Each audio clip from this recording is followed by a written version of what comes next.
The lights are low, the signal is clear, and Strange Darkness Radio is back. Thank you for staying with us. Thank you for walking the long road through the unknown. Thank you for opening your mind. Welcome back, Amy. Welcome back, Carolyn. Welcome, Mike. And welcome back, Mr. Washington. Here's a quote by George Norrie. It's a whisper from the edge of the unknown, a pledge to wander through shadows, the cryptic lore and lingering echoes, always curious, never quite certain, forever chasing that electric charge of the unexplained, still listening, still searching, still broadcasting. Let's start the show. Welcome, everyone. And tonight we have a special guest on this particular episode.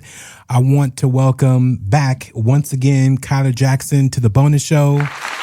There we go. I mean, from the bonus show to the bonus show. Oh, yeah, I was going to say, shows. it's okay. It's a special thing. Yes. I got called special. That's all that matters. Yeah, that's very true. Yeah. But yeah, welcome, Kyler. Kyler is joining us for tonight's show because we have something a little interesting on tonight's show.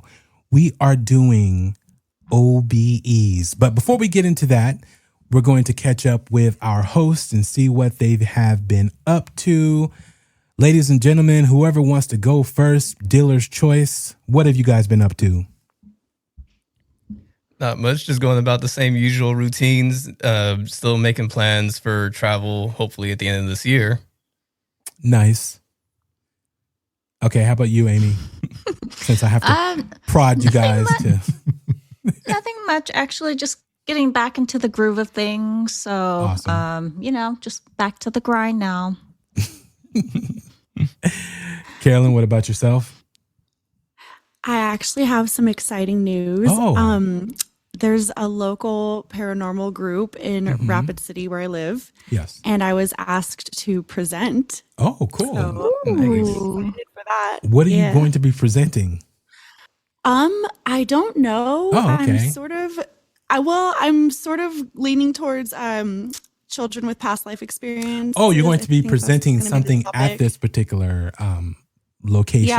Yeah. And it's a big group. I've been to a few meetings, and there's usually like between 25 and like 70 people that show up. So nice. And it's always different people. Cool. Yeah. Well, make sure you mention... They do ghost hunts sometimes. Oh, nice. Cool, Carolyn. Yeah, make sure you mention SDR, Oh, I have. And that's DOA why they asked me to Chronicles. present. Oh, damn. Okay. Yeah. That's awesome, though. For sure. I definitely... What? Definitely hype up the show. That's awesome. Good to when hear. I'm out and about. Amy doesn't, but it's okay. Yes, I do. Nobody knows. He's embarrassed. She's on the I show. know people that listen to it because I've told them about it. So, yes, I have hyped up the show. That's funny. Kyler, But I'm what? still waiting for my gym outfit so I could just go to the gym and advertise the SDR stuff. You want an Ooh, that's a SDR good gym idea. outfit? We need that SDR would be good advertisement, tank though. tops. Yeah, That tank would be tops, something. hoodies. Spandex. Oh yeah, if people are gonna look anyways, they may as well have something to read. It's like, why When not? are we going to get SDR shirts too? That's a good idea. Well, Exactly. People are going to read it. I have to send you yours, Carolyn. And then I'm Amy, the only one that doesn't have one. she's a special size, so it's. Oh, no, I don't got one either. So, I don't got a shirt either. I'm the Okay, so it's not just I'm me. the new guy though. So You have to earn a shirt, Mike. Yeah. You have to earn it. I still haven't earned it. Will Dobby get his shirt when we go out into the field? That man is said, funny. Dobby. Will Dobby get a shirt? So I have That's the perfect. medium one that you sent me, Bobby. Yes. And it's like a dress on me, so I could probably give it to somebody. That's hilarious.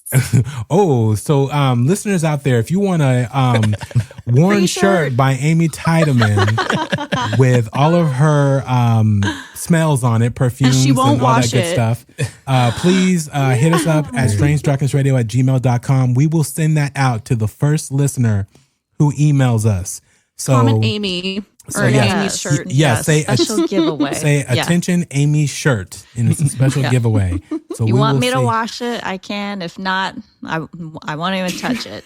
Yeah. So and she and I do have pictures of her wearing it. So it will be a real worn shirt. We will actually send you a picture with her. You should even put a signed the shirt. picture of Amy wearing the shirt. Oh, there we go. Include that with the shirt. Yes. Nice. Yeah. Nice. All right. Good idea. Who prints photos anymore? That's funny.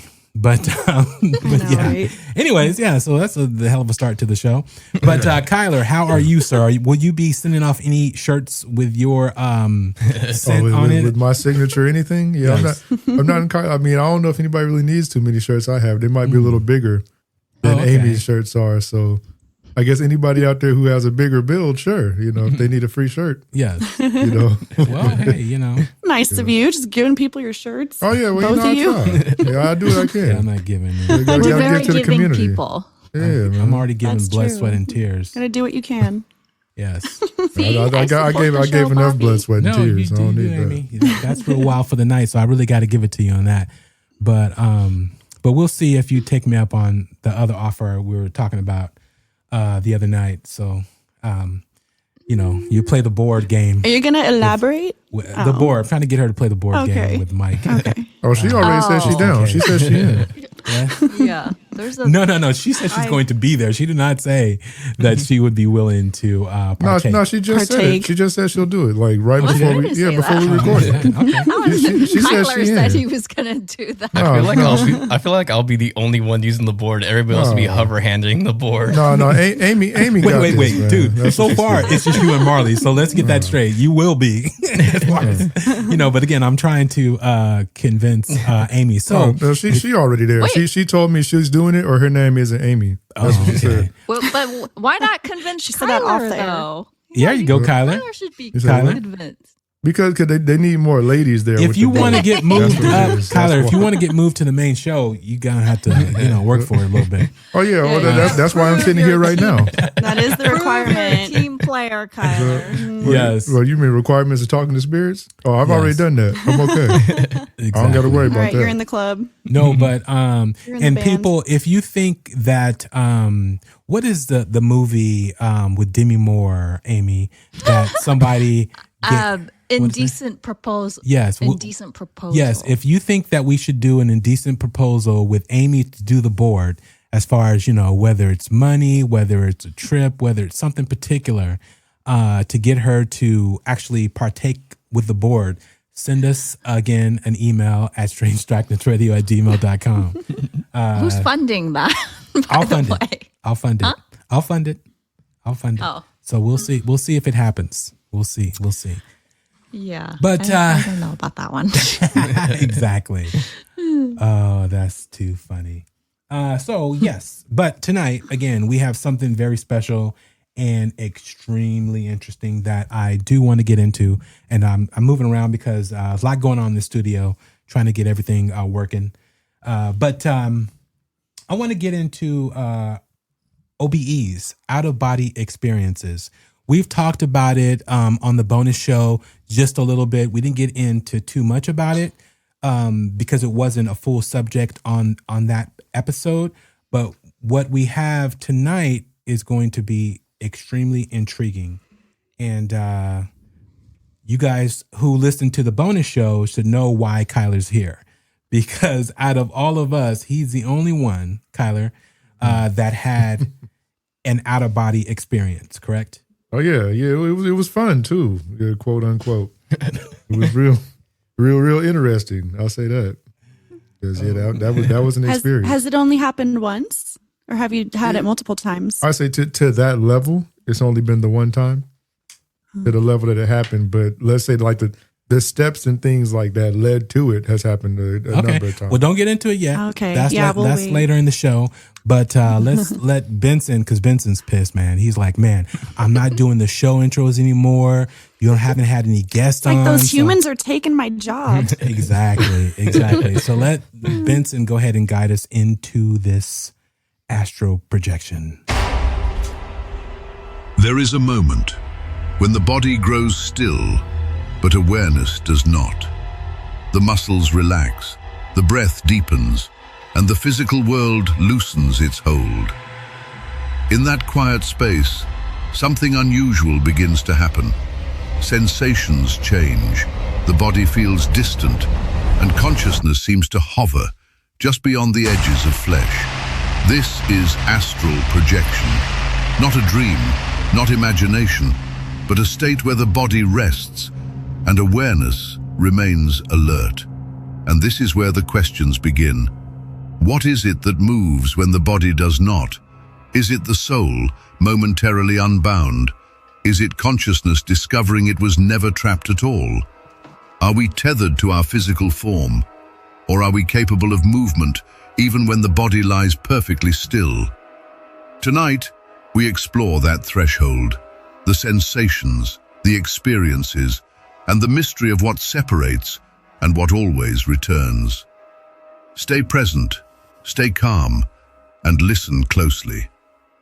You're listening to Strange Darkness Radio. Yes, astral projection, out-of-body experiences. I wonder how many people listening to this show and that are out there who actually had this experience and didn't know what it was. So I definitely want to get into this. Again, I don't know if they say you can astral project and not really know that you've done it.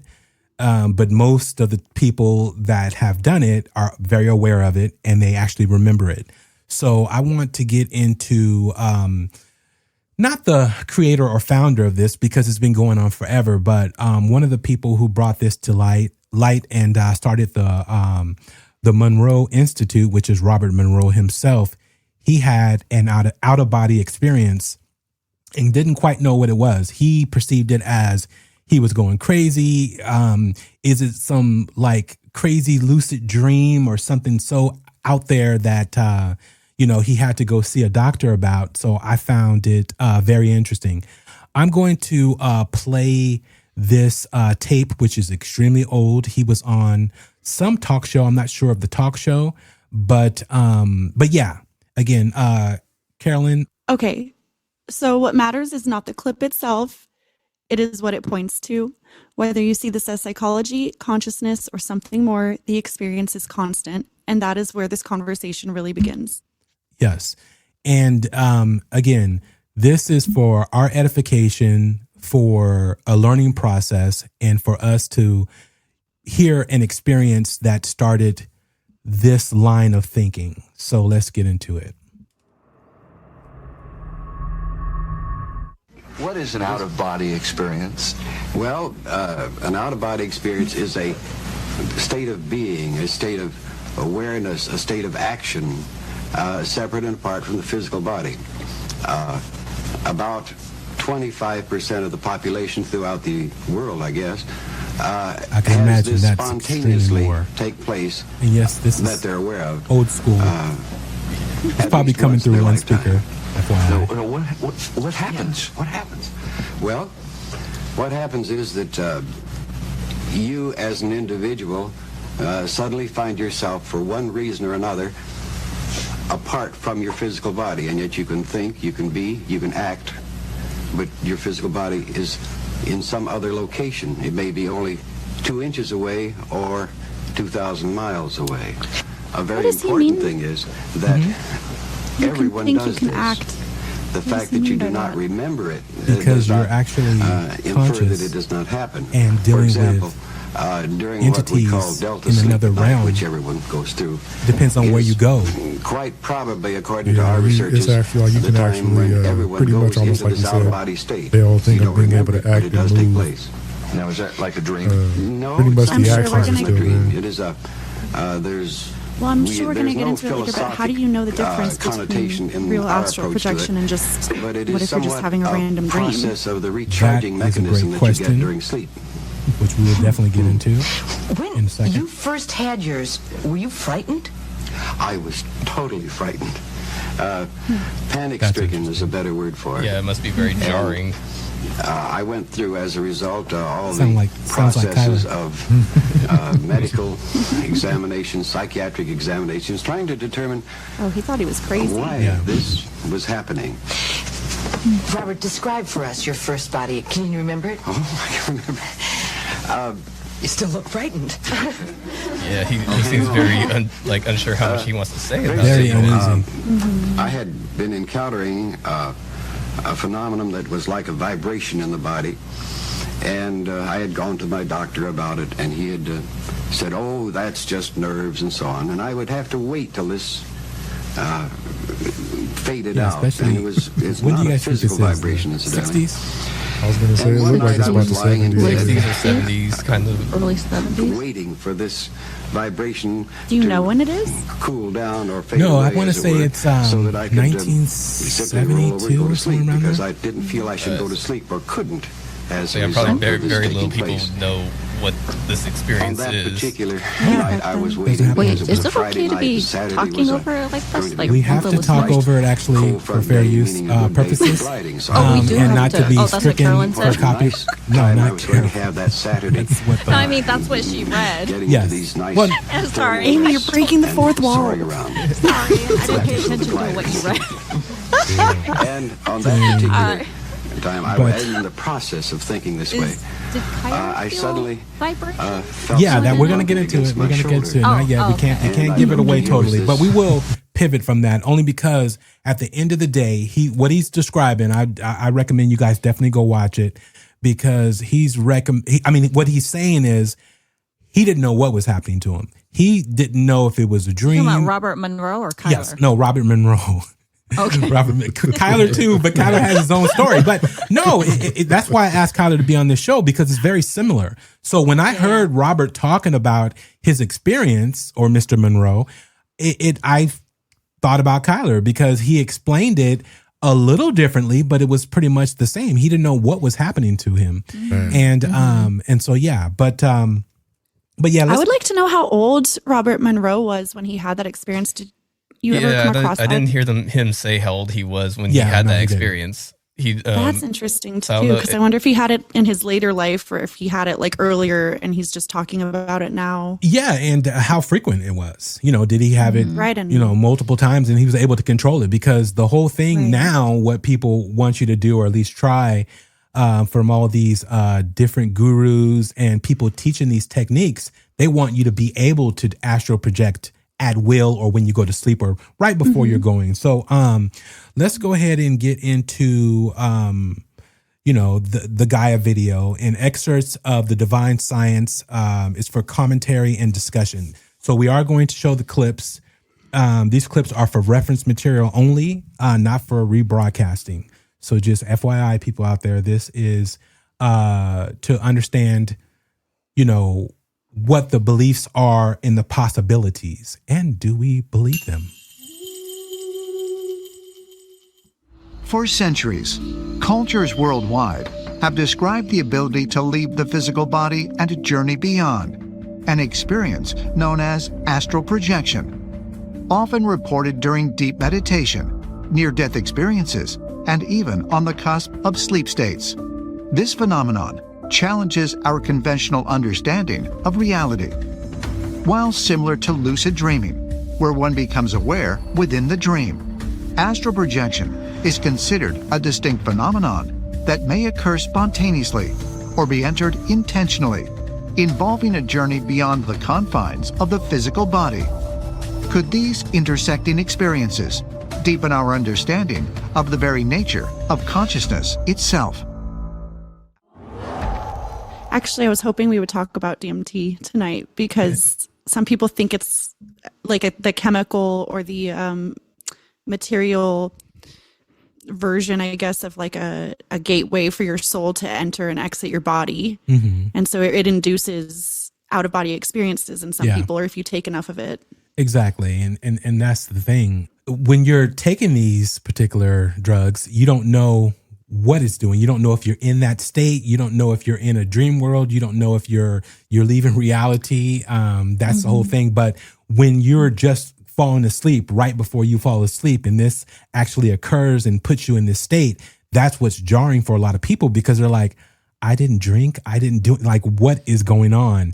And then when you leave your body and you look back and you see yourself, a lot of people think they passed away. And, you know, because again, it's, the white light, you see this and you see that, but nobody really comes back and says, hey, this is actually what happens when you die, other than the people who come back and explain it. But everybody explains it differently and have different interpretations on what they see and, what happens, at death, opposed to an OBE or, an astral projection. It's also interesting that with out-of-body experience, and I'm very interested to hear what Kyler has to say about this when we get to it. But like when you're dreaming, the reason people don't remember their dreams is because your brain isn't actually recording anything. Like when you're out and about living your life, your brain is recording memories. But when you're dreaming, your brain is not recording anything. Oh, yeah. So it's interesting that when you have an astral projection or an out-of-body experience, you can remember things and you can even experience sensations and perceptions that you can't normally in your just waking physical form. I met a lady in college when I was really young. I was probably like 17 or 18, and I was taking college classes and I was just sitting waiting for my next class to start. And this older woman sat next to me and we just started talking. And you could kind of tell that she had some health issues and she had a cane and she looked like she was probably only in her 50s, but you could just tell she had health issues. And we got onto the subject of kind of spirituality and things like that. And she told me she had a near-death experience when she was younger. And when she was younger, she was a kid. She actually went deaf for a couple of years. Oh, wow. And so she couldn't hear at all. She was completely deaf from like age, 4 to 8 or something. And in between that time, she had some kind of a surgery or a procedure, and she died on the table and had an out-of-body experience.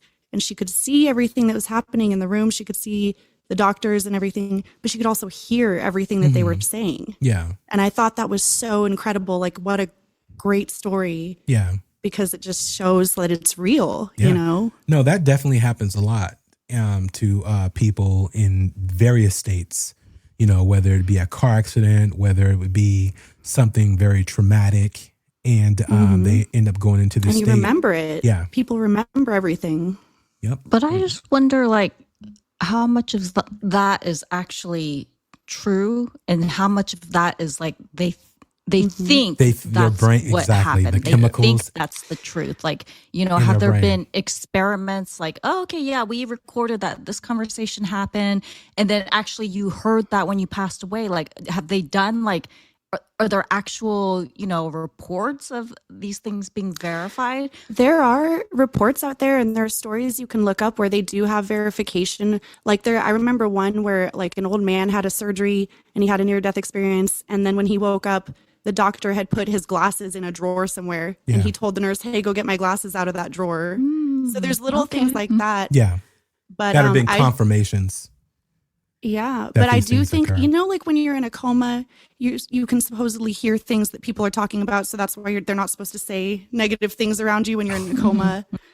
I hope to never be in a coma because I won't make it. Anyways. Why? Why would you not make it? Because it's fine. They'll be like, pull the plug. Let's give them another hour. That was because my father was in a coma at one point, and we asked them that too. Like, could you hear anything? He said he doesn't remember anything from even when his time when he was when he was in the coma. And then same thing with my grandfather. He said the same thing when he was under. He didn't recall hearing anything. Oh, okay. But that's why these near-death experience stories are so interesting, because people can recall specific things that are said and done in the room when they're under anesthesia or when they're dead. Yeah, when they're literally dead. Flatlined. Yeah. I'm just saying because like it's when really interesting. Yeah, because they probably did, but like I said, my two family members, when they were both in the coma, they don't recall, because that was one of the things I asked them too. Was like, did you ever hear anything or do you remember anything? And for my dad, I think he just said it was like he was awake and then he was just like, it was like waking up from a sleep, like like he didn't dream or he doesn't remember anything from the time he was in the coma. Yeah, and it's not all. But that was his experience. Yeah. Yeah. All right, There's a really. No. Well, Michael, just if you're interested, or anyone, if you're interested in that particular subject of NDE's out-of-body experience and comas, there's a really good book called Something Heaven. And I'll look it up and I'll give you the name later. But it was literally written by a neuroscientist, a neurological doctor, like a brain doctor. Yeah. It was a brain surgeon, sorry. But he had some kind of rare disease and he went into a coma, and he describes the experience in this book, and it's crazy. Wow.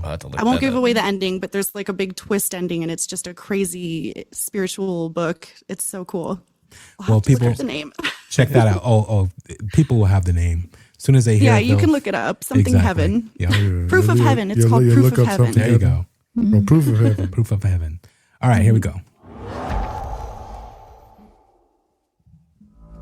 Astral projection is the capacity of the person to leverage the faculties of the astral body to reposition their perception into a new location. This is crucial. Astral projection and astral travel are essentially the same thing. We just have different levels of depth that someone may choose to embark on this kinds of experience.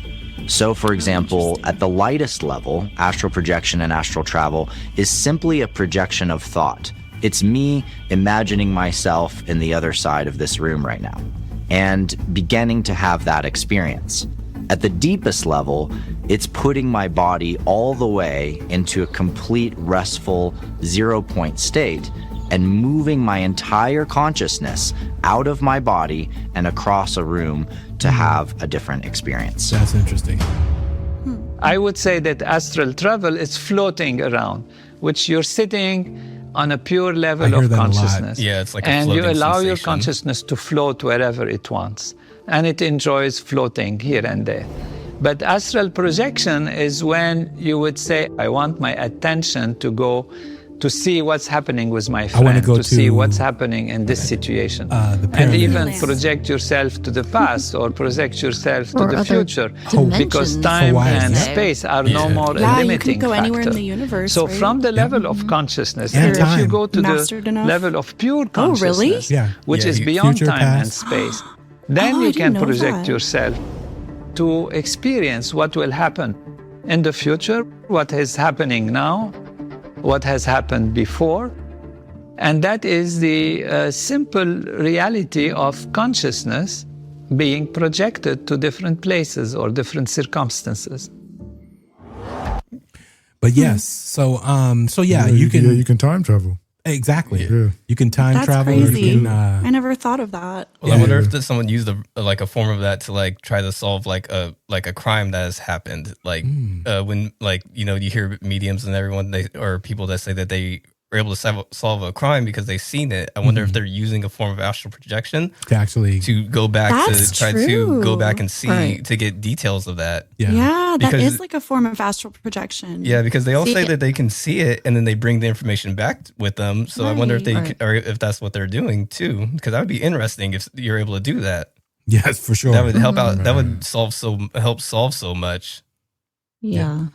I need proof of people being able to I believe in astral projection, but I don't know if I believe like the time travel thing. Yeah. I'm not sure. I mean, I need to look more into that, but It's to also me, in theory. I need proof. Yeah. What's that, It's- Kyler? I was just saying, like, it's also in theory, like the time travel thing, because if you think of like the spirit or the mind, the consciousness, and then I guess pair it with the body, how the body exists on the physical plane, while the consciousness and the spirit exist, on a separate plane, Exactly. in like kind of like space time. Yes, because So- you are leaving your body. Yeah. And we will definitely talk about what affects your brain is going through when you actually leave, whether it's your spirit, your soul, however you want to take it on the, spiritual realm.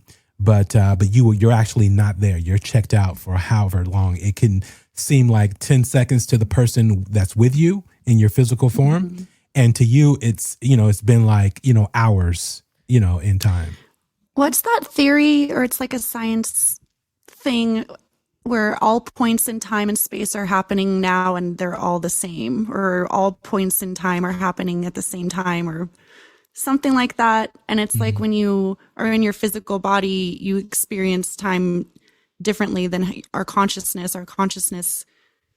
I mean, it makes sense. We could access anything. You can access the Akashic records. That means you can access the future, the past, whatever time. I think And so. if everything's happening at once, then it'd be easy to travel to any point in time. Yeah. Yeah. And I probably will talk about this later, but have you ever just been sitting and you've been in such a relaxed state to where you hear music or a smell and it takes you to that place from, the past, and it literally like you feel like you're there. I've been in a situation where I feel like my body, my spirit or soul is lifting from my body, and I get like just dizzy for a split second, and then I'll be like, what the hell? And then it just, snaps And you back. snap back. Yeah, exactly. Very interesting. So let's go to the next one.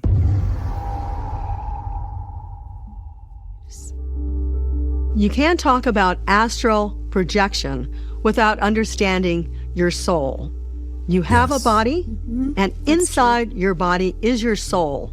But it's the same essence, I believe, that you use to go and travel in your astral reality. So you go to different places. You feel yourself hovering. Who are you? You are your soul. Do you all believe that we have a soul? That soul then comes back into your physical body, and you have to for the most believe in part, this are paranormal consciously stuff. aware that you experienced this amazing Maybe not. trek to another place on the planet, or sometimes even on other planets. And again, many people learn to astral project. Some people do it naturally. Many people do it and are totally unaware that they're doing it on a regular basis. Many individuals experience astral projection unintentionally through deep relaxation or altered awareness, often realizing they've projected only after the experience concludes, recalling sensations of floating, traveling, or observing from outside themselves. But how does one intentionally enter this state and navigate the unseen realms? But yeah, we definitely have to try that. We'll get Mike involved, and though he might have us in a room playing with a Ouija board or something crazy if we go into his dream or his reality. We should get Kyler to meet with us. I can try. Expert, right? Yeah, I try to be an expert. So I was gonna say, I've been like working on it. when you astral project, like, can you would you see like spirits and things like that? Like, what would you actually like? What would they come out as like for you? Like, if It depends. So when you go into like, if you're like talking about going to a Ouija board, so if you go to someone else's session, would you see something appear during their session since you're in this out of body experience? Yeah, well, that's the $10 million question as far as like when you're astral projecting and you're either floating in an abyss or going to a particular location. It is said that other people see you and meet up. There are stories out there where other people have met in the astral realm. I'm going to put it that way, opposed to, the veil or death or anything like that, right? And they've talked about it and, said, oh, I remember you doing this or I remember you doing that. And some people don't remember. And sometimes you see entities. Sometimes you see, aliens. And then some people, they're just looking at themselves. They're stuck in the wall at the top of the floating up at their ceiling and can't move because they don't know how to get back. Some say you start trying to swim down, and some say you just try to concentrate to get back into your body because most people are scared and afraid. They think they're dying. Because my thing, not my thing, but because they do that in Insidious. The whole movie's based off OBE and astral projection. Because because the whole thing is because that's why I wonder, is that how you see the spirits? Is like they're in that state of they don't know if they're dead. That some of the ones that do know they're dead and they're trying to find a body to get to. Mm-hmm. That would be scary. Yeah, so because you can say I astral project, but then when you see something that you didn't want to see in that realm, you're stuck there. Yeah, hot foot it back to your body as fast as possible. But I feel like we're putting that much energy. Hot footed back. If you're putting that much energy into, because isn't it like you have to do like a deep focus to be able to astral project? So you're really intentional about where you're going and what you're going to be seeing. Like it's not like you that's just astral as you project learn whatever. more, because what I'm going to say, Amy, you will be learning that soon. I'm going to put it that way. I'm not going to tell you. Guinea pig. I'm not going to say any more than that. But what people will do, they will set up altars. they will set up like a table. They will put a bell on it. They will put a fragrance on it. They will put like a set of cards. And what they'll do is they'll be able to go when they astral project, go to that, start trying to ring the bell, trying to look at what the card says and trying to smell it. So, and they may do one or the other, or, they all may not work, right? But you keep doing it. Eventually you start to awaken your senses in that astral state. And then you're able to start doing more where you're able to control it a little more. So how do you control that though? Do you have like a buddy in the room with you that's ringing the bell? Or no, you're doing it. Doing it yourself? You're doing it as you astral project. You're trying to ring that bell. Oh, so you're still kind of controlling your body, even though you're outside of it. Oh, that's interesting. Yeah. Well, I think it's more like controlling the astral body. But then who's ringing the bell? Like, are you physically ringing the bell? No, you're physically in the astral plane. It's not about a person hearing the bell in the real world. It's about if you hear the bell as in that state. Right? You're trying to, because a lot of times when you're dreaming, do you think about sound? Do you think about smell? You don't think about that. But when you're just trying to make yourself more aware. Yeah, you're having more control. Yeah. So as you keep doing it regularly, you'll have more control over that's interesting. Astral projection. So and that's in a book. But yeah. All right. So let's get into this other part. If out-of-body experiences are a natural part of human experience, what happens in the brain when they occur? Yes, this is research using neurofeedback devices like the mind mirror reveals a fascinating pattern, one that challenges conventional neuroscience. Instead of heightened activity, as seen in dreaming or deep meditation, the brainwaves of experienced astral travelers appear to quiet dramatically, as if consciousness itself is shifting elsewhere, raising new questions about the nature of the mind. Non-local consciousness, having no time in it, has a curious way of showing up on the mind mirror and in our sessions, discovery programs at the Monroe Institute. I have seen countless times people have this beautiful awakened mind pattern, high amplitude, and all of a sudden their brainwaves just disappear. They don't flatline. They turn into these very, very low amplitude patterns. It lasts for maybe 10 seconds, and then boom, they're back out again. The first time I saw it, I said, well, I think somebody went on an out-of-body journey and there was nobody home in the brain because the brainwaves have disappeared. The curious thing about it is that 10 seconds, I saw their amplitudes decreased. They were in an out-of-body state, touring the world, landing at the pyramids, seeing an eye in the top of the pyramids, walking with a spirit guide, having all of these incredibly elaborate, detailed, vivid experiences, and it was only 10 seconds for me. While out-of-body experiences have long been described as mystical, emerging research is uncovering their neurological foundations. Studies using fMRI reveal that OBEs involve key regions of the brain linked to self-processing and spatial awareness, particularly the temporal parietal junction, TPJ, the cerebellum, and the supramarginal and posterior superior temporal gyri. These areas help construct our sense of physical presence, and when disrupted, they may allow consciousness to shift beyond the body's perceived boundaries.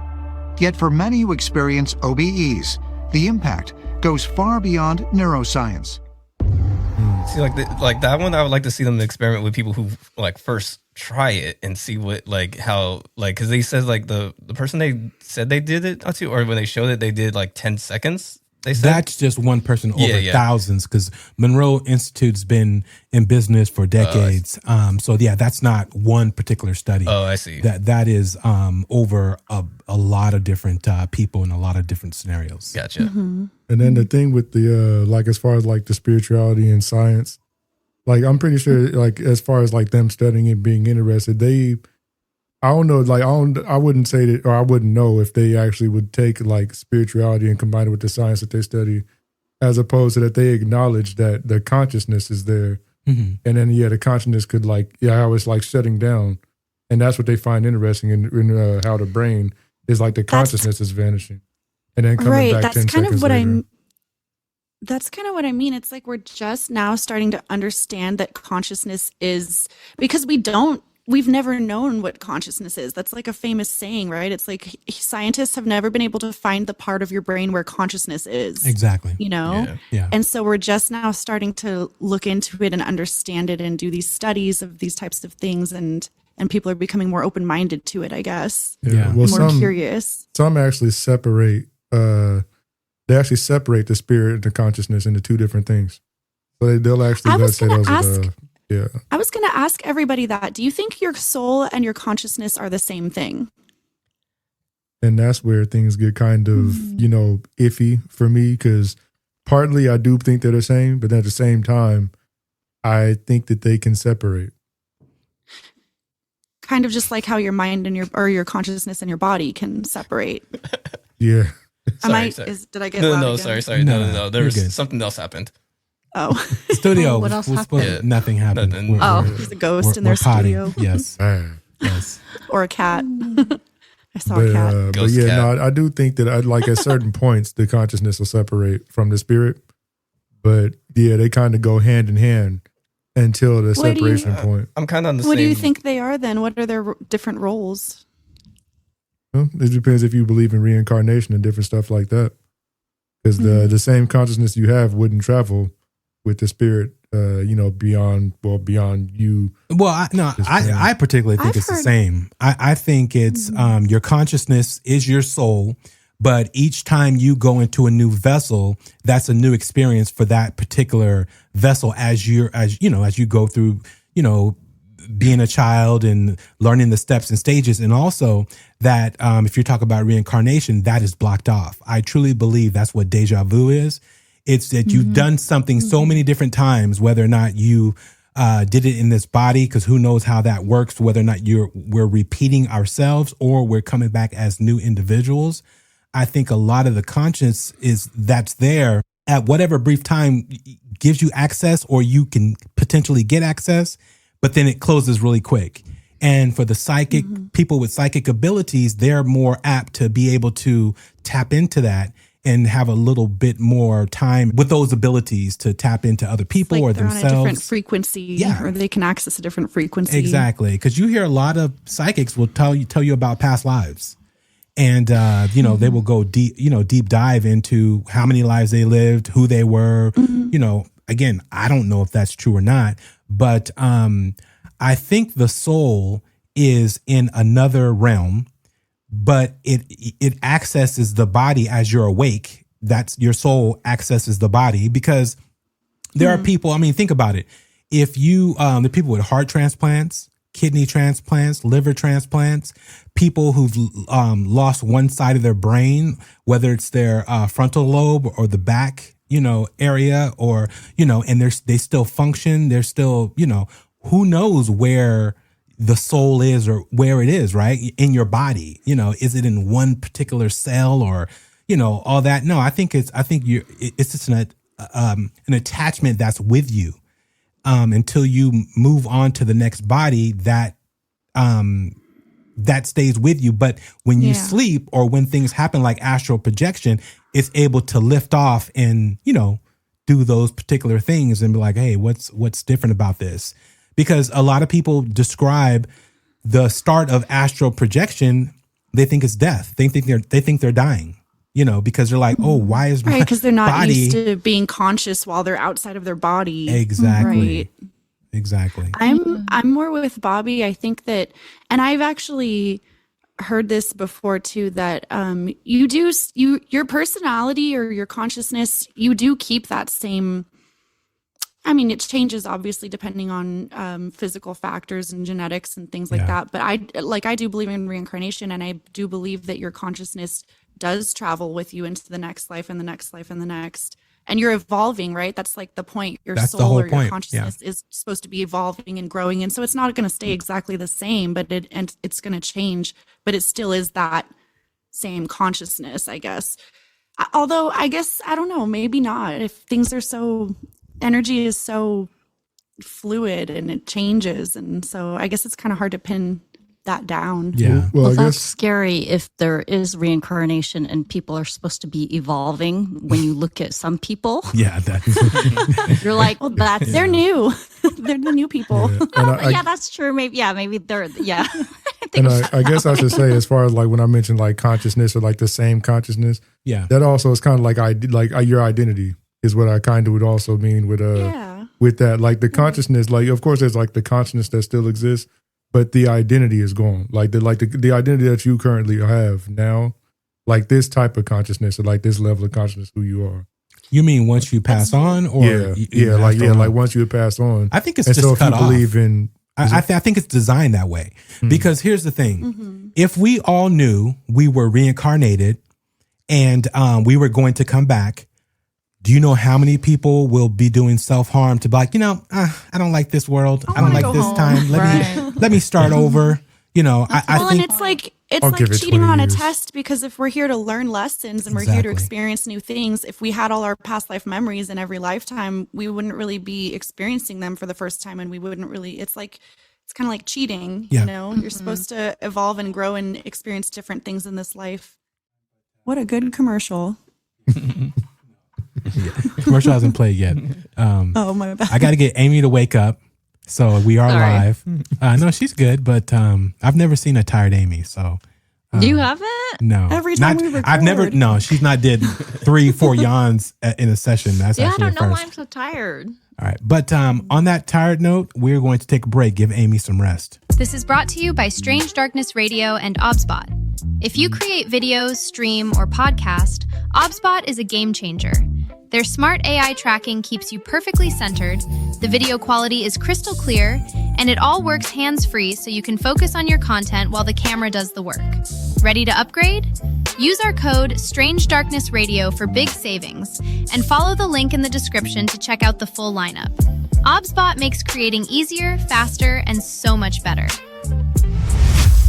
All right, you guys, go get OBSBot. Use our Strange Darkness Radio coupon code when you're ordering, and I believe it's only at OBSBot, their website. So go and get them. They're amazing, especially if you're a podcaster.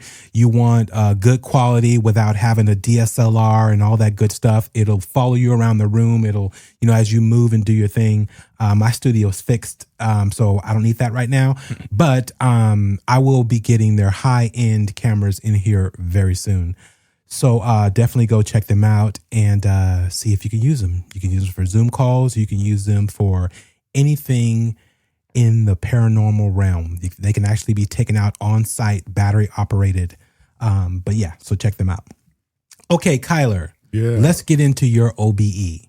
Yeah, man. Let's talk about what happened, how it happened, when it happened. Go for it. All right, let's see. Where do I want to start at other than the beginning? I'll start off at the end. I know, right? Just tell it backwards. Any questions? Like a Tarantino film, he'll just like different parts. He'll take us through it backwards. Almost. But I guess I don't really have to give the date exactly, but I know it was I think I was around like 18 years old back when this happened. So it was a cool little while back.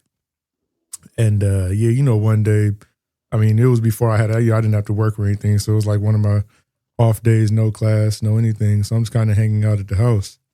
And, so I'm laying on the couch, take a nap. And like, as I'm sleeping, which, is something that's happened before as far as like the feeling I started getting while I was laying there, it was like a low, like kind of a vibration in my legs. Were you going to sleep? Like, oh yeah. Or were I you was just chilling out and? Oh yeah, I was just gonna go ahead and take a nap. Yeah, it was one of those days I just felt like resting extra. But so as I'm laying there, my leg, like one of my legs, it started kind of vibrating a bit, feel kind of a shaking there, and which has happened before. So I just kind of shake it off and it leaves. wouldn't have to worry about it. But this day, it didn't leave. It just kind of stayed there. And it kind of felt like it started progressing further up, like up my body. And as that's happening, I'm hearing like a noise in my ears. Something of a almost like waves, or like wind coming in waves, like kind of in the ear. Like a whooshing noise? Yeah, something like a whooshing noise in my ears as this is happening. So the vibrations, they progress further and further up. And this is just, like I said, one of the times I can't shake this off. So I'm kind of wondering what in the world is happening. And as that happens, the vibrations get like more and more, I guess, intense would be the word. So as I'm laying there now, where it feels like, again, like this intense vibration in the body, and it starts to make me, it was intense enough. I really started to wonder if there was like a small quake outside, like in the street, how much that was happening. And the noise in my ears, it ended up, it intensified almost to the point, like if you do one of those big, like almost industrial fans that you have right next to my ears, just like we are like a turbine. It's like a buzzing sound, right? Like bees almost, or like a fan. Or honestly, it sounded even more just like a huge fan in my ears. Like it just imagine like a big industrial fan or something right there in your ear on high, just blowing through. And so all this is going on at once. So of course I wasn't the most comfortable at the time in wondering what in the hell is going on. Yeah. So I'm thinking something's going on. I need to get up. I want to go check on my dad. Even my dad was in the other room. So I went to check on him, trying to, because I'm thinking there might be a quake going on, something else happening. And out of nowhere, just suddenly there was this loud bang, almost like almost like a shot or a bomb. It basically sounds like a bang goes off. And at that moment, I finally jump up. I'm like, I jump up extremely quick. At that point, I was able to open my eyes and everything too, because my eyes, because I figured I'd be going to sleep. My eyes were closed. So I open my eyes, I jump up finally, and that feeling when you stand up like way too fast. Kind of dizzy. Yeah, kind of lightheaded. But things just felt kind of different at the time. Like, so as I'm standing there, and I felt like, like slightly taller, and I couldn't really walk like I wanted, like I would usually do. I couldn't walk around, couldn't do anything at first. And I finally can like look around the room, and what was wild to me at the time, because I didn't think about it at first. I think back to it, though, that the room had like this strange bluish. It's like a whitish bluish tint to it, all around the room. And so of course, I didn't start panicking yet. I'm just confused, wondering what the hell's going on in this house. And so I'm trying to get my balance, because I still couldn't balance properly. So I finally managed to start turning around as I'm looking, and out the corner of my eye, I see something out the corner of my eye. When I finally turn and I look down, and I see myself laying on the couch, just out like a light.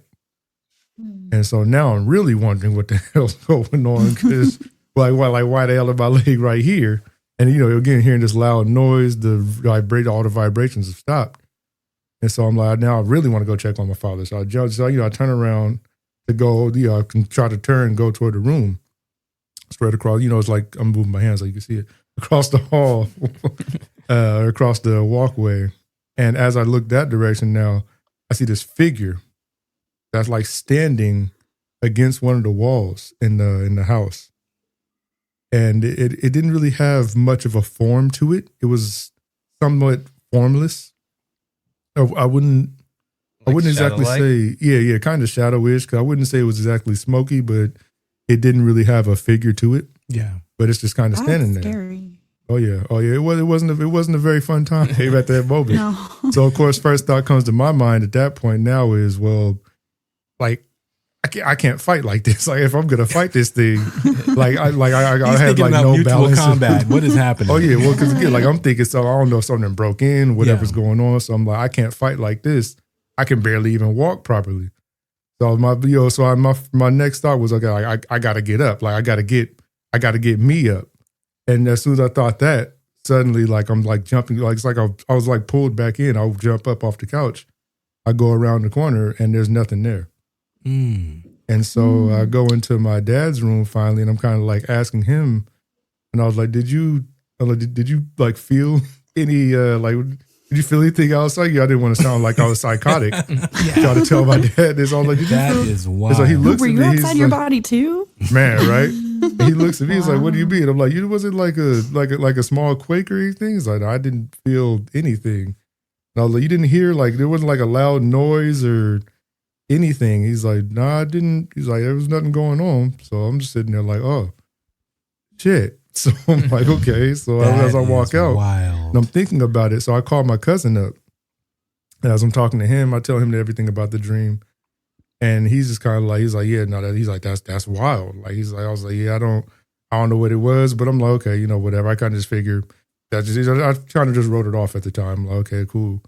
You fast forward some months, maybe a year or so, but you fast forward a bit, and I'm sitting there watching TV, and the movie trailer comes on. After I finish the trailer, and I called my cousin back, I was like, cousin, go watch this movie trailer. And then call me back. Didn't tell him anything else. He goes to watch the trailer, calls me back, and he's like, that sounds damn near exactly like the dream that you said you had, like the way you described it. Yeah. And in that movie, it was Insidious. It was a trailer for Insidious. And that was pretty much at the point where I was like, okay, maybe it wasn't just a dream that I was having at that time. It must have been something different because I mean, why would I be seeing that? I'd never seen that trailer before. Yeah. And I had this before the trailer and stuff even came out. Did you, when you got pulled back in, did you feel anything or hear anything at that time? Nah, really. My focus just kind of trying to get around that corner and try to see whoever the hell was in the house. Yeah. But I was going to try to figure that out. Yeah, but what you described is, exactly like an OBE. Some people say that they see a figure with them. It doesn't have a form, and it's hard to make out.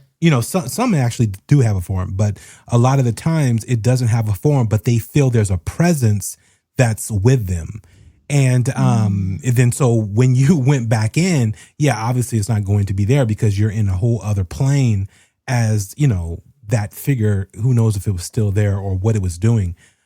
Could have been, possibly a guide, or could have been just a watcher. Yeah, what do you think that, Kyler, what do you, like, looking back on it now, have you kind of figured out or put any thought into what that entity was or what you saw? Like, why do you think it was there and who do you think it was? I have thought about it a few different times of, like, what it could have been. Because, again, it wasn't like I had much of a negative feeling. I mean, most negative thought I had was like, well, somebody might have broken this house. I got to get them out of here. But the entity itself didn't scare you or give you like a negative kind of energy from it. Like it wasn't. No, it was more just surprising. I was just extremely surprised that something is standing over here in this house in front of me. Like that was pretty much that was like the main thing that came to mind. And once I jumped back in and jumped up around that corner to go check it out. And why do you think this happened in the first place? Because it's not like you were trying to have an out of body experience. Have you thought about that either? Like why?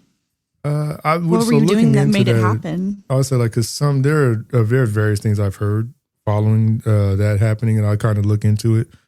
And some people have said that it's like something is trying to contact you, and it ends up pulling so you end up getting pulled out because it's been trying to contact you. That's interesting. And it has like an effect on, while you're asleep, it's easier for you to be contacted by entities. I was going to say, maybe it was trying to, whatever this was trying to coax you to try to speak with you, but when it realized it possibly went about it the wrong way, and it was like, no, I had to leave. Like maybe this wasn't the best idea. Oh yeah. It was wild. But they say this is natural as far as when you're falling asleep, that you possibly can have these events take place. And depending on what you see, but a lot of people, especially for the first time, see what is called a watcher or an entity that is in a shadow form, but not quite a full shadow form. What is happening? Yeah. They were saying like, is there water being sprayed fear. somewhere? What's that? I hear water. You got me. You guys, there's something wrong with my microphone. It is picking up every single tiny little sound in my apartment. You got a crazy microphone. I was like, are we about to have an OBE right now? Especially a joint one would be insane. Right? What is that buzzing sound? What is a that? joint OBE would be wild. But like, I guess that was another reason. Like I said, I wasn't really panicked much leading into it happening because the whole like vibrations thing, it happened semi often, especially around that time. It was happening a lot. Like I'd just be laying there and I'd be like laying there asleep middle of the day.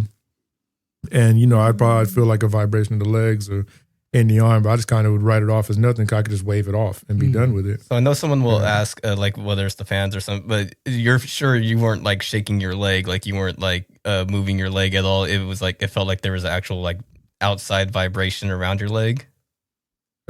Or more just like just kind of in the body. Like it's like the vibration just kind of throughout the legs, then all the way up throughout the body. That's a common sensation. Everything you described is exactly what people say when they're doing either a DMT and they have an out-of-body experience, or even with NDEs, they say the exact same thing. They feel a vibration, like their body is just vibrating, and then they hear or experience like a pop, and then suddenly they're outside of their body. That was a loud ass pop. So interesting. That was a hell of a pop. Cause like I said, I thought it was like I thought somebody kicked the door down or something. Like it was loud enough like where I really thought that it was like an actual bang. And like I said, because I didn't really look into out of body experiences and astral planes or astral projection. Before that, until after that happened. I was always interested somewhat in paranormal things and movies and all that stuff, but. Once that happened, that's when I kind of finally started looking into it. And then I saw that's the first time I even seen something called an OBE. Maybe that's what the entity, or maybe that's why it happened. Maybe the entity or whatever reason that you had this out-of-body experience was because it wanted you to look into these not paranormal, but into these spiritual things. And that's what got you onto this like path of like really exploring this stuff. Yeah. Maybe that Have was you had the one purpose. ever since? No, not to that extent, or not that intense, to the completion. I guess I'll say like lucid dreaming is probably what you had just prior to that, because you were saying, what do you mean, something close to it, or so like as far as like the I guess you call it paralysis in a way, because you can't really move. Sleep paralysis. Yeah, because you can't really move while it's going on. Mm-hmm. But because like even at that point, it isn't, because you're fully I was fully conscious. I'd say is that I'm conscious. I'm just laying there with my eyes closed, and I can't move. These are different times, though, correct? I mean, even at the time when it happened. I'm talking about afterwards. Did you have anything like that afterwards? Yeah, I've had that happen, and it's interesting thinking on it because again, like my eyes, like I can't even open up my eyes. I'm like laying there, my eyes are closed. Yeah. So most often I'm just not able to see anything around me. It's just a feeling. Do you feel weight on your chest at all? Like something holding you down or anything like that? Because that's usually like with sleep paralysis. You feel like, y'all gonna say no, I didn't really have that. I don't think I haven't had that happen at all, really. Thankfully, luckily, that'd be like, because my sleep paralysis was very not cool. You want to have a go-go dancer on. What was your sleep paralysis, Mike? Did we talk about that? Not on the show, we didn't. I don't think I really told you about it. But mine wasn't really, I was laying on my back. Mine was I was laying on my side looking at a dark corner of my room. This was when I was staying with my grandmother. And I was kind of like, I opened my eyes and I saw like a figure standing in the corner of the room, of like the darkest part of my room. Mm-hmm. This one I was working night shift, so I was awake during the day. So my room, I had blackout shades for my room to keep it as dark as possible. But the little bit of light from the edges, I was able to see. Like, I don't know how to explain it other than like, if to me it felt like there was a woman with incredibly long hair standing in the corner of my room. Even though I couldn't see her, I had that feeling like there was a woman standing in my room. I could vaguely make like an outline of the person, and I couldn't move and I couldn't say anything. But I could hear like my grandmother in the kitchen. She was cooking, and I was trying to yell for her to come in the room to help me. Yeah. But I just could not move. But it didn't feel like nobody was holding me down. It just felt like I had no control to move my body or speak. And then, and then I made the mistake of I closed my eyes, and then immediately I was like, "What if I open my eyes and this thing is now directly in front of my face?" That was my. Gosh. And then, creepy, and then to Mike. me, it kind of did feel like. And then after a while, like I kept my eyes closed, like I'm not gonna open my eyes. But then after a while, my grandmother did come into my room, and she opened the door. And when she opened the door, it was like everything went to normal, fixed. Yeah, I was able to move.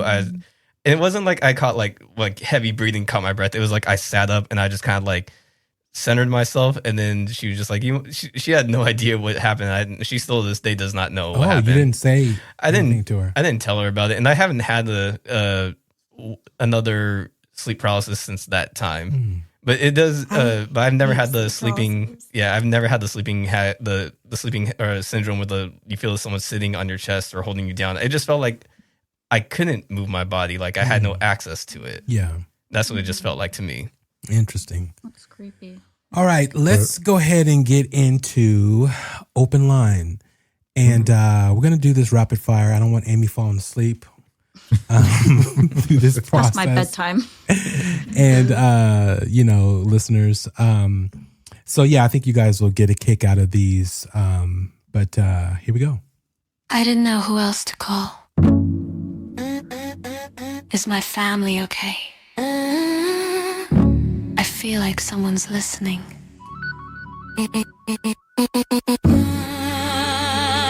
Across the veil, you've reached Strange Darkness Radio. Open line. Hello, Strange Darkness Radio. I've listened to your show for a long time, and I'm still not sure if this is something people are ready to hear. But you keep saying there are parts of the experience people don't talk about. This is one of them. My name is Marissa.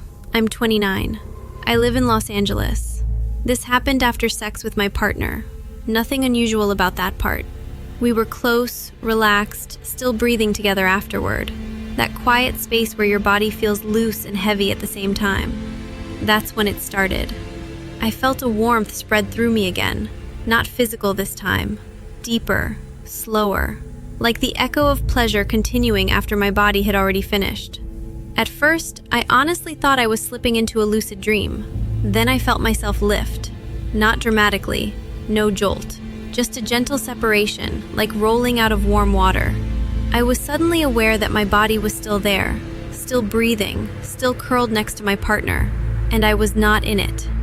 What shocked me wasn't fear, it was clarity. I was hovering just above the bed. I could see us. I could see myself exactly as I'd been left.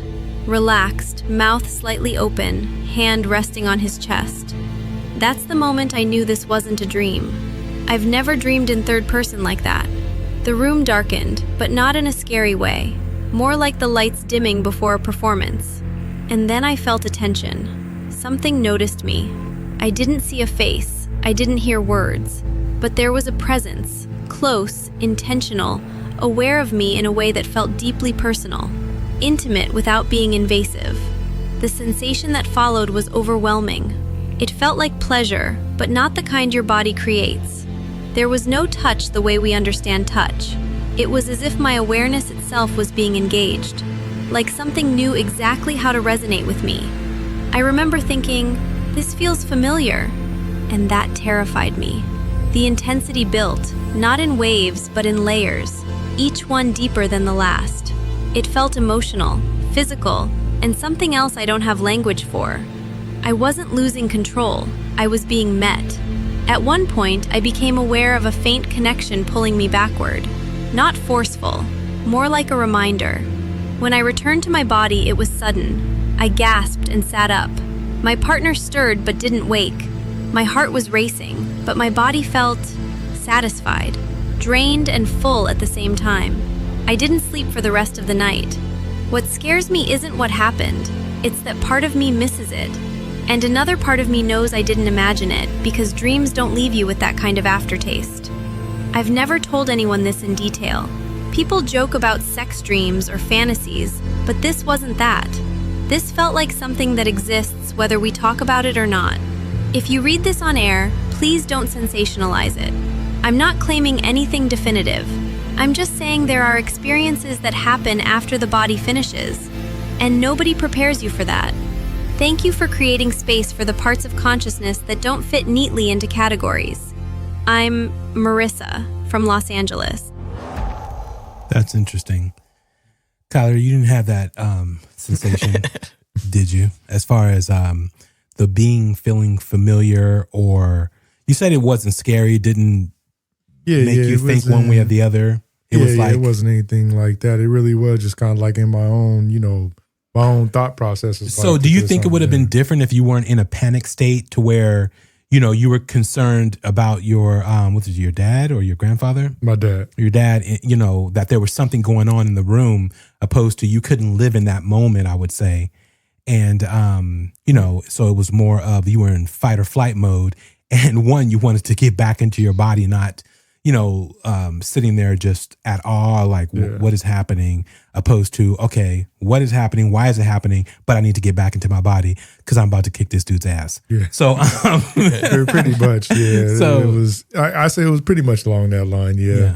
So especially considering, like another reason I wasn't really panicked about it starting off was pretty much because the steps leading up to it have happened before, as far as like the vibrations, the noise was the noise was new for the most part. The whole thing with the waves in the ears was pretty new, but the vibration, that was something that you experienced before. Yeah, that was something I've already experienced. So I was pretty used to it. I didn't really panic anymore once that happened. Does that still happen to you? Not like recently, but I'd probably say a few years ago, I've kind of had that happen. You gotta let go, man, and see where it takes you. Would you want to do it again? Like, have you thought about meditating or trying to do it again, or is it something you're not really wanting to experience again? And that's the thing is, honestly, like if I could control it, then I wouldn't mind it. It'd just be a thing of not being able to, like, every time it's happened, it's been out of control. It's been out of my own activating it, basically. But that's but that's the thing. Like she was explaining, she was just in a state to where she just relaxed, and then that occurred, and what is going on, right? And you're in a state, unfortunately, which I can see that being you all the time, just knowing you, like put your dukes up, like what the hell, and but so you didn't allow yourself to, I won't say enjoy it, but to experience it truly, without already, again, you're going to be, fearful and not understanding what's happening. But you, as I know you, is like, okay, what is going on and why is it happening? And now I see somebody, I need to make sure everybody's okay, because that's the type of person you are. So I definitely can see that. So I mean, there's that, and then like I've kind of heard, you hear multiple different stories and different things about what you wouldn't, and shouldn't do as far as dealing with entities and spirits. So they talk about if you giving the attention to them, and it kind of like it like shows them that you recognize them there, and they they start interacting more. You might be inviting something in. But I've had a time when I was laying there asleep. It was that's what I meant. One of the times in a somewhat more recent time was I'm laying down, I'm asleep. And again, like it's this whole thing as far as like vibration things happen. And this time as the noises I'm hearing in my ears, but it's like a low whisper, and I couldn't make out what the person was saying. I'm just hearing somebody like saying something in my ear. They're like, and I'm like, what the hell? Yeah. And that's exactly what it sounded like. So I was like, what the? And it's all, of course, me, I'm just kind of laying there. I'm like, whoever, I don't know. I'm thinking it might be one of the kids, my niece or nephew or somebody. So I was like, if you can't use your words, I can't hear you. Go away. Like I'm asleep. Leave me alone. Yeah. Like, so I'm like, you need to speak up. I can't hear you. And then it spoke up, and I was like, oh shit. And that's where I'm like, oh, wait a minute. So then I'm like, oh, never mind. I'm like, no. So at that point, I'm like, never mind. Back up. I don't. What did it say? Or was it just mumbling? Yeah, it was just more. It was like a louder whisper. And I was like, I don't know what you're saying. Because, I talk about that incident that happened with me in my home, to where it was an entity that was trying to tell me something, and I was laying in bed and I couldn't figure out what it was saying, which, it felt it was highly articulate, right? But in my state that I was in, I couldn't understand what it was saying. And it just kept repeating the same thing because the same rhythmic tone or whatever it was saying was the same, but it kept repeating it.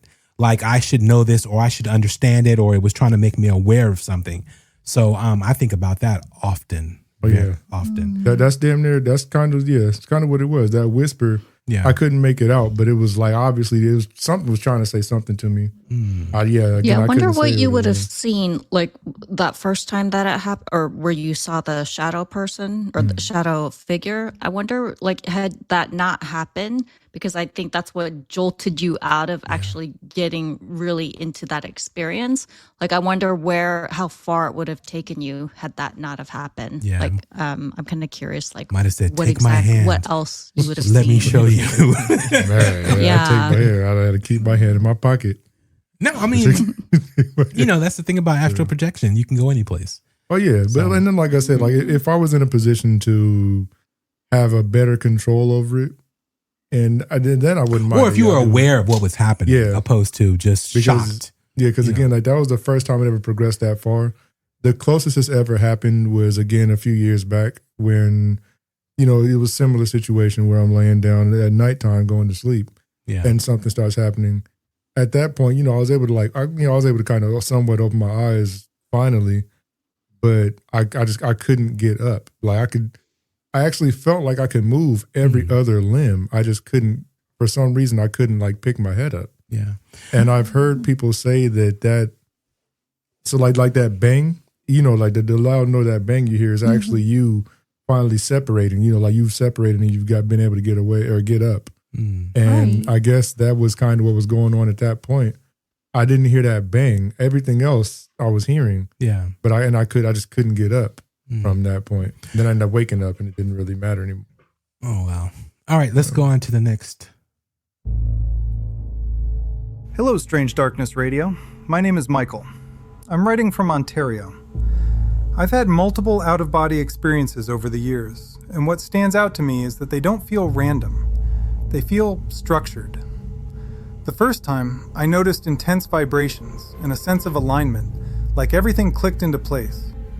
When I separated, I felt connected to my body by something I can't fully describe, a sense of pull or tether. During one experience, I tried to move too far too fast. That's when I felt resistance, not force, but correction, like I'd broken a rule I didn't know yet. I was immediately returned to my body. Over time, I've come to believe there are boundaries to these experiences, not imposed as punishment, but as protection. Whatever realm this is, it doesn't feel chaotic. It feels governed. That idea alone has stayed with me longer than the experiences themselves. Thank you for giving space to this topic. What are you guys' thoughts on that? That's actually...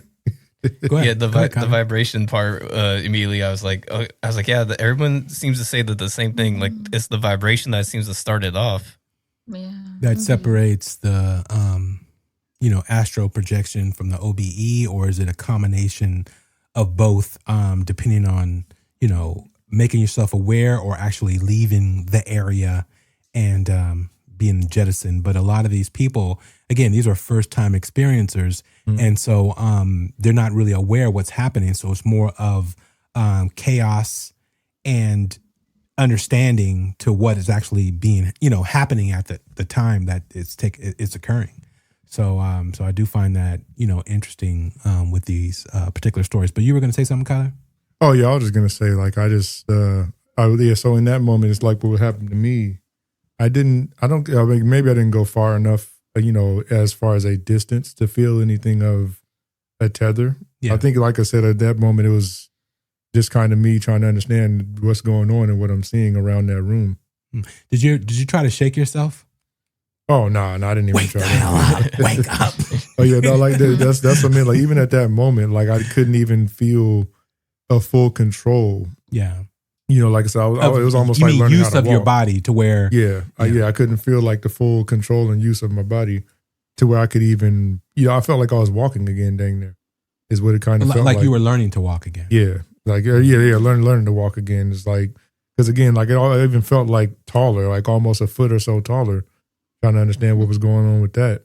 Yeah. And So, what, because everything you're describing, which I just for the record, I believe that you did have an out of body experience, but what was different about that experience versus just a dream? Like, how do you know that it wasn't just a weird dream that you had? You just feel it. You can just tell. I was gonna say, because as far as like dreams versus being awake, it is kind of just a thing of like being able to tell, especially the fact of like just not being able to move myself the way I want, and how vivid everything was. It's usually when I'm dreaming, everything looks extremely vivid. Also, along with the color that you were seeing, and then that's the other thing of one thing. So let's say whenever I do dream, I'm usually not able to control anything in my dream. Like most often whenever I'm dreaming, I'm not able to control much. I'm just kind of like there. Like, you just kind of pop into a dream. Yeah, like first person. Yeah, stuff's just happening. And trying to remember, just like, doing stuff. I wouldn't even be able to say how the dream even started. You're just like right there in the middle of a movie. Yeah. As opposed to being active and being able to do different things. Or I'll say like usually by the time I would get control over myself in my dream, I end up waking up. For whatever reason. It's like as soon as I gain control, I end up waking up. Yeah, and how many times in your dream have you actually saw yourself? Oh, your own body. That's true. Yeah. That I've never happens. seen myself in my dream. Yeah, you were going to say, Mike? No, I was just saying, it is, because it's trying to differentiate, like, did you have a very vivid dream to, like, how did you know? Like, what Carolyn asked, so it was answered. That was it. Yeah. But I think it's the awareness, like you just said, because when you're in a dream, your things are just kind of happening and you're just rolling with it. But whereas in this situation, you were very aware of what was going on the entire time, and you were kind of like, what is happening, and trying to figure out what was happening, and you felt it and you experienced it, and so that's a lot different from a dream. Because it definitely feels like being a passenger when you're dreaming. Like you can try to make suggestions to the dream and hope that it follows them, but yeah, I've rarely been able to make that work. Yeah, I think that happened like maybe once almost. I've been having some weird dreams lately, and but I've never been able to control my dreams. And lately, I don't know, within the past, like, I guess probably 4 months, I'm able to recount my dreams extremely well, which is crazy for me, because normally I'm in a dream and like Kyler said, you're dropped into a scene and then you just remember the scene or something, or you wake up and you remember bits and pieces of it, opposed to start to finish. I couldn't tell you how it started, but I can tell you that it was, these dreams seem very lucid. Like I'm extremely aware and hyper-focused. And yeah, so I find that interesting. You know, I obviously the difference between the two is you're actually leaving your body, opposed to you're in some brain realm that your brain is firing off these neurons. Some brain yeah, movie. exactly. And so I do. Yeah, I love dreaming. But I don't like these dreams. Not even horror dreams, but I just don't like these dreams. I think I've only remembered like 3 dreams in my entire life. Are you serious? I've only remembered 3. Yeah. Oh, wow. That's crazy. Yeah, I got a couple. I have a few I remember. Yeah, it's a lot. I only got 3 there, and just one was just very special to me that I'll take with me to the grave. Because, I should take dreams to my grave too. I do that now. Well, no, it was more like more for me for like it was after my grandfather passed. It was a very pleasant dream I had of him that that sticks with me. Yeah, well, sometimes they say, you know, people come back to you in your dreams, especially loved ones who've passed. Yeah, we can talk about it at a later time, but I don't want to take up any more of the. That would be a good topic though to talk about. That's a great topic. Is relatives visiting and just dreams in general. We should do an episode about that because I'm so interested in lucid dreaming and what you just said about people visiting you in your dreams. And that's why we have to have Tyler on, since he's the one to OBE. But I do want to give you guys. I have one more, open line for you guys. But after I play that, I do want you guys to try to do lucid dreaming within like the next month, and then report back to our. No, it's a process. It's a process that you do, that you a state that you can get yourself into, whether you're meditating, whether you're going to sleep, however you want to try it.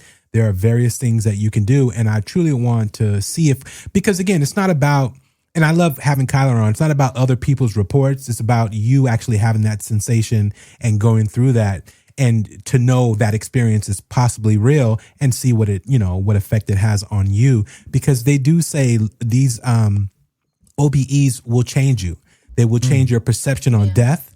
They will change your perception on life. You can think you're cool even with your partner. You have an OBE and you're like, I'm not in the right space. I'm not in the right place. And you change a lot of yourself. So like you get clarity, right? Yeah, after exactly. these experiences. Yep. Sounds about right. Yeah. So especially some of those experiences. So let's try and let's see what happens. I definitely wouldn't mind. We are in test mode this year. We are in get out and do something. I love that this new year we're actually like trying things instead of just talking about them. Amy will say, because she's so tired right now, and she will say, we haven't tried anything yet, Bobby. But that's what I'm still waiting to see that. And then we'll talk about 2026 being the year of actually doing things. We will, people. Send me DMs, send me emails at strangedarknessradio@gmail.com or our voicemail at 916-741-3032, I think. I don't know. It's been a while since I gave someone's number. Phone number. Yeah. But yes. What is our number? That's throwing me off now. 741-30. Carolyn, you should know this by heart. I can dig it up in my notes. Damn, never have to that first number. That first number he said, someone's getting a bunch of voicemails. Like, what is going on? Yes. Why am I getting these? Right. He's been giving out the wrong number the whole time. That's funny. This is what I want you guys to do. Send that person a bunch of messages and say courtesy of Strange Darkness Radio. And but again, 741-3032. I was correct. Yep. That was right. Yep. Again, I have a million things. It's like have a circus happening here with just myself. I'm the ringmaster. But yes. So please leave us. I'm not even going to cut that out. I was going to cut it out because, we do cut stuff out. So, but anyways, I'm leaving that in just because I'm tired too. And you said you got like one more? Yes, one more. Let's go. Hi, SDR. My name is Denise. I'm from Arizona. I've had strange experiences my whole life, but this one changed how I see consciousness. I was lying down one afternoon when I heard a rhythmic sound, almost like waves or chanting without voices. I focused on it without meaning to, and my body began to feel extremely heavy. At the same time, my awareness felt light. I felt myself rise out of my chest area. That's the part that still gets me. It wasn't my head or feet. It was like me was located somewhere deeper. I traveled through what felt like levels, each one quieter than the last.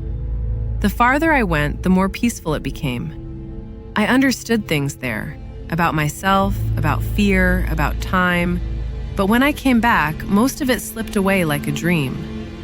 What stayed was the knowing that consciousness doesn't start or end with the body. I've never been afraid of dying since. I'm Denise from Arizona. Yes, that's what you hear a lot, that people who have these experiences. I saw Kyler's eyes when she mentioned the waves. He was like, "Oh, yeah." Yeah. That's why it's actually good, like hearing more things similar to that, because that was, I mean, again, there wasn't really anybody to really talk to who had went through anything like that. So hearing those type of things going on is interesting. Yes. So that's why sometimes for meditation they use the bowls, or they'll say listen to these certain frequencies because it's supposed to induce, some kind of meditative experience or something, including out of body experience. Yeah, I have a friend who does that. He has like I believe he stays still in California, but he has like he goes to the beach and he has people sit around and he'll play. I don't know what those are called, but he plays those too. And sound bowls, if that's what they're called. But he has a bunch of them that he'll just play for to help people meditate. I believe he still does that. I haven't seen him update anything in a while. We should go see him. We can all try. That would be fun. Yes. I'll have to get in contact with him, see if he's still, because like I said, he hasn't posted anything in quite a while on his social medias. Yeah. Well, I want to thank those people for submitting their stories, and please submit your stories at strangedarknessradio@gmail.com, or you can leave your own message, and you have up to 3 minutes to do it at 741-3032. That's 916-741-3032. And if you need to, if it doesn't give you enough time, just call back and I'll stitch it all together to play that. But yes, and hit us up if you think you have a story that's amazing, incredible, something that you want to talk to us about. You can hit us up at strangedarknessradio.bookings@gmail.com, and Mike will gladly usher you into possibly coming on the show. Mike, you have that email address again? Yes. 1 second. Sorry. Oh, no. It's just strangedarknessradio.bookings. I thought you were asking me for it. I was like, I didn't even have it ready. No. It is the same. Yeah. It's just .bookings@gmail.com, people. So yeah, so hit us up. Again, we're getting all the gears and stuff working, and we do like to have a friendly, crazy podcast from time to time. It doesn't hurt to be real and natural. I try to be. I promote that always. Unscripted. Yeah, I wear my natural all the time. Too. Like, I've never seen you in a natural. That would be funny in this is afro, natural. But anyways, again, I want to thank you guys for joining us on this OVE Astral Projection episode. To me, it was really informative, and I hope, I know we had a lot of talking over the videos, but we had to, because we didn't want to get any copyright strikes and all that good stuff. But you guys get the gist of it, and you can always go and check out the Gaia Information Divine Science. Check out their channel, check out their items, and then Robert Monroe story at the Monroe Institute. You can find him everywhere. He talks about it a lot, and the Institute is an incredible place that does everything when it comes to astral projection, meditation, self-healing, and all that good stuff. So go check them out. So everyone, any last words for our audience? Well, I loved having Kyler on and hearing that experience of his. I had no idea about that. So that was pretty cool. And I loved the listeners' submissions. And it was pretty cool, like hearing the similarities between all of them with Kyler's. Yeah. Yes, thank you. Yeah, you and me both. That's the first I really got to hear many other people say anything. At some point, Kyler's going to do stand-up on here. I'm just giving him like 5 minutes and he let him go. But yeah. But go ahead. Anything, Carolyn? No, just thanks for, coming on the main show tonight and talking about it, because it's always so cool to hear an experience firsthand from someone who's actually gone through it. And I really particularly think it's interesting because you weren't trying to make it happen. It just happened. So yeah, that was really cool. Thank you for coming on. Oh, yes. Thank you. I'm about to get on here one of these times and talk about them nightmare experiences. That'd be really interesting. Come more often. That's on the bonus. Come to the main show. Crossbreed. We got a lot going on the bonus show. Don't get it twisted. So you guys stay tuned. We do have a bonus show dropping in a couple of weeks. That's going to be an incredible show. And also we're actually recording another show this week in this same week. So we have a lot going on. There's a lot happening. So awesome. Mike, any last words? No, that was a very interesting story you brought to us. Like hearing it and then hearing the corroboration between the submitted stories. It was and then hearing everything from the videos that people will see. Everything just was like, man, that's so crazy. And then seeing the watcher, the vibration, the waves, everything. Yeah. I was like, man, that's so crazy. Everybody who never had any contact with each other, all having the same experience leading into their OBE. Yeah, there are thousands upon thousands of stories out there. And I hope for us to really try it out and see if we can have a story of our own. And I would love to be able to master astral projection, OBEs, or even meditation for that matter. Me and Amy were supposed to do meditation. I keep falling asleep. And, I can't do it. Yeah, so that's all part. That's part of meditation. Listener stories. I want to hear if we have any listeners. Oh, we have a lot of listener stories coming up. So that's amazing. You guys keep submitting your stories. Keep sending them. You just record it on your device. You can actually go, which I need to start pushing for sure. Go to our SpeakPipe, Strange Darkness Radio SpeakPipe. And you can do it from your phone, from your computer. It's right there, and it sends the message to us, whatever voicemail. That has no limitation, I believe. So yeah, go to SpeakPipe and check us out. All right, that is it. Kyler, how was it? It was actually fun. Yeah, I actually got to meet I got to meet a couple of the main people who I hadn't really met before. Mainly Carolyn, because I met Amy. Amy was on here once or twice before, so. It was nice. It was fun. Yeah.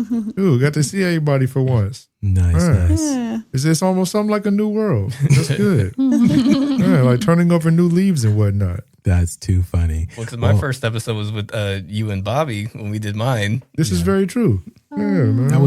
That's because the girls didn't want to meet you. I'm just joking. Anyway. Not true. On that note, I want you guys truly to listen to this outro. I want you to focus on it. I want you to understand it. I want you to grasp how often it happens and how you probably don't think twice about this. I truly want you guys to pay attention to this outro because you never know when it might be the last thing you say for that day or for your life. Every night, you perform the most mysterious act in the universe, and you don't even realize it. You lie down, close your eyes, and then you vanish. Not your body, not your breath, but you, the one who thinks, worries, plans, remembers, simply disappears. And here's what will disturb you. You have absolutely no idea where you go. Tonight, when you surrender to sleep, you'll dissolve into something so profound, so utterly beyond your daily understanding, that if you truly grasp what happens, you'd never take consciousness for granted again. But we've been conditioned to treat this daily death and resurrection as ordinary. How fascinating that the most extraordinary journey you'll ever take happens every single night, and you've been sleepwalking through it your entire life. Now, let's begin with something rather unsettling. Every evening, you perform what amounts to voluntary suicide. Oh, don't worry. I'm not being dramatic. I'm being precise. Think about it. What you call yourself, this chattering, thinking, experiencing being, willingly steps into oblivion. You see, we've become so accustomed to this nightly disappearance that we've stopped noticing how absolutely extraordinary it is. Your thoughts stop. Your sense of time evaporates. Your precious identity, all those opinions, memories, and concerns you clutch so tightly, simply dissolves.